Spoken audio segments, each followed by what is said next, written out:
सूर्योदय के पूर्व लगभग 4 बजे से 5:30 बजे का ये जो समय है ये ब्रह्म मुहूर्त कहा गया है। प्रातः काल जब हम सोकर के उठते हैं तो सोकर के उठने के साथ ही हमको एक मंत्र बिस्तर पर हमारे पलंग के ऊपर ही पढ़ना चाहिए। कराग्रे वस्ते लक्ष्मी कर मध्य सरस्वती कर मूले तो गोविंदा प्रभाते कर दर्शनम।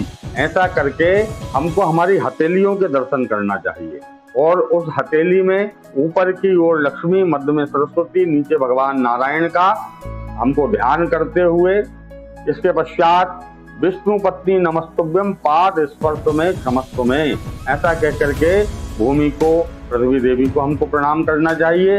यदि हम ऐसा प्रातः काल उठ करके ब्रह्म मुहूर्त में करते हैं तो निश्चित ही धन लाभ होता है, आर्थिक स्थिति सुदृढ़ होती है, यश कीर्ति की हमको प्राप्ति होती है। अब हम बात करते हैं ब्रह्म मुहूर्त की, तो यह प्रातः काल का जो समय है ये अद्भुत समय कहा गया है। जो हमारे भगवान हैं, जो हमारे देवी देवता हैं, वह भ्रमण करने के लिए ब्रह्म मुहूर्त में निकलते हैं, ऐसा हमारे शास्त्रों में माना गया है।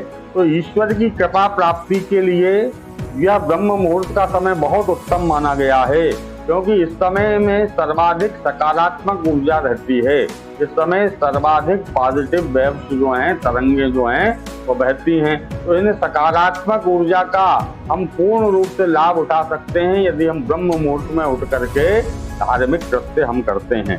ब्रह्म का अर्थ है परमात्मा और मुहूर्त का अर्थ होता है समय, अर्थात परमात्मा का समय।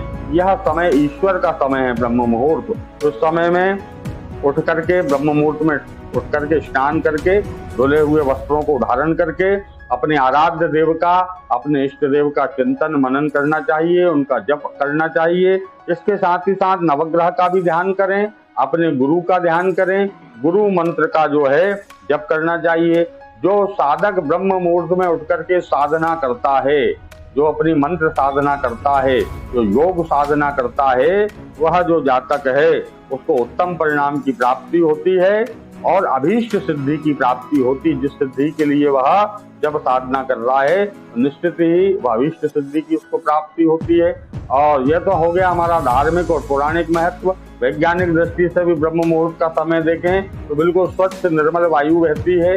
उस वायु में इस समय सर्वाधिक ऑक्सीजन की मात्रा होती है। इस समय यदि हम भ्रमण करने जाते हैं, स्नान कर लेते हैं तो हमारे शरीर के अंदर भी एक सकारात्मक ऊर्जा बहती है। और यदि हम भ्रमण करते हैं ब्रह्म मुहूर्त में योग करते हैं, साधना करते हैं, तपस्या इत्यादि करते हैं, मंत्रों का जप करते हैं, तो उस ऑक्सीजन की अधिक अवस्था के समय में हम यह सब क्रिया करते हैं तो हमारे फेफड़े स्वस्थ होते हैं, हमारा रक्त संचार और हमारा रक्त भी शुद्ध होता है, ऐसा वैज्ञानिकों का मानना है।